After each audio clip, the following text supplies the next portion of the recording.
السلام عليكم يا أحلى مشاهدين في الدنيا. اللهم صل وسلم وبارك على سيدنا محمد وعلى آله وصحبه أجمعين. النهاردة هنعمل حلوى لذيذة وسهلة وبسيطة، وفيديو يبقى خفيف كده على القلب، من غير تعب، من غير شقة، من غير فرن من غير حاجات كتير أوي، من غير بيض، من غير حاجات كتيرة كتيرة كتيرة، بس حاجة حلوة هتاكلها انت والولاد. هتقومي تعملها كده في ثواني بمكونات 3 بس، وزي ما عودتكم بنوفر مع مطبخ حبيبة الوفير والسهل والبسيط بأمر الله وبعون الله. هحاول اوفرهولك، هتاكلي حاجة حلوة سهلة وبسيطة، ونشوف مقاديرها السهلة والبسيطة. ولو أول مرة تشوفوني ما تنسينيش في لايك وتعليق، وقولي لكل اصحابك، ويا رب الفيديو يعجبك واكون عند حسن ظنك دايما. وما تنسينيش في تعليق حلو علشان انا بتبسط قوي من رايكم. يلا بينا نشوف المقادير وبسرعه. معانا هنا كوبايتين من اللبن، بسيطه اهي، ومعانا 3 أو 4 معالق سكر. انا حطيت 3. عايزه الحاجه مسكره شويه، دي كده سكرها يعني مظبوط بالظبط. عايزاها احلى شويه مفيش مشكله، حطي 4. معانا لكل كوباية لبن معلقة ونص نشا، يعني معانا 3 معالق نشا. حلو الكلام. بس كده، مفيش اي حاجة. عايزة تنكهي بفانيليا نكهي، ما عندكيش مفيش مشكلة برضو. احنا هنا مفيش اي حاجة تنكه، هو اللبن زي الفل ونضيف. طلعت بيهم على النار، على نار هادية كده، وايدي فيهم على طول. هبتدي اقعد اقلب بس كده. معانا 3 مكونات بس، وفي حاجات اختيارية وفي حاجات مش اختيارية، دي تبع ما انت عايزة.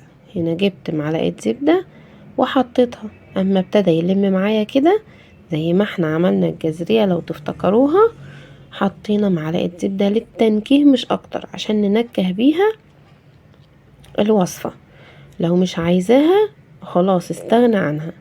هنبتدي نقلب لغاية لما يوصل للقوام اللي انا هقولك عليه. بصي، كريمة كريمة كريمة بجد، قوامه روعة قوي وطعمه بجد لذيذ. مش مهلبية يا جماعة، لما تدوقوها هتلاقوها مش مهلبية خالص. اهو قلبتها، بصي كده معايا تمام قوي. بص عاملة ازاي. جبت قالب مربع وفردت فيه شوية جوز هند. على ما اظن مفيش اسهل من كده وصفة يعني. فردت فيها جوز الهند، برضو اختياري مش اجباري. معاك الزبدة اختياري، ومعاك جوز الهند اختياري. عايزة تحطي مكانه مكسرات، عايزة تحطي مكانه سكر باودر، عايزة تحطي مكانه نشا، بصي براحتك خالص. فردت كده وهسيبها ساعتين ترتاح على مهلها خالص. تمام. وهاجي على وشها ارش شوية جوز هند، علشان كده انا ببطنها من فوق ومن تحت. زي ما قلتلك التبطين ده اختياري، ممكن تبطني بأي حاجة تانية عندك. هبتدي هنا كده اقلبها. قلبتها وهبتدي اشيل جوز الهند الزيادة ده، وابتدي اخلي شكلها حلو، وابتدي اقطع تقطيعة حسب ما انت عايزة. انا هنا هقطع مربعات علشان انا هقدمها زي ما هي كده. بجد شكلها جميل وشكلها روعة وسهلة وبسيطة وما فيهاش اي حاجة. عايز تقطعي اكبر قطعي، عايزة تقطعي اصغر قطعي، ده حاجة ترجع ليكي ولولادك. عايزة تضعفي الكمية مفيش مشكلة. والف هنا وشفا على قلب اللي هياكلها يا رب. واترككم في رعاية الله وامنه، ويا رب اشوفكم في احسن حال. ما تنسونيش في تعليق حلو وتقولوا لي وصفاتي عجباكم ولا لا. واشوفكم فيديو جديد، واشوفكم ان شاء الله في احسن حال وفي احسن حاجة في الدنيا يا رب كده. واترككم ان شاء الله في رعاية الله وامنه.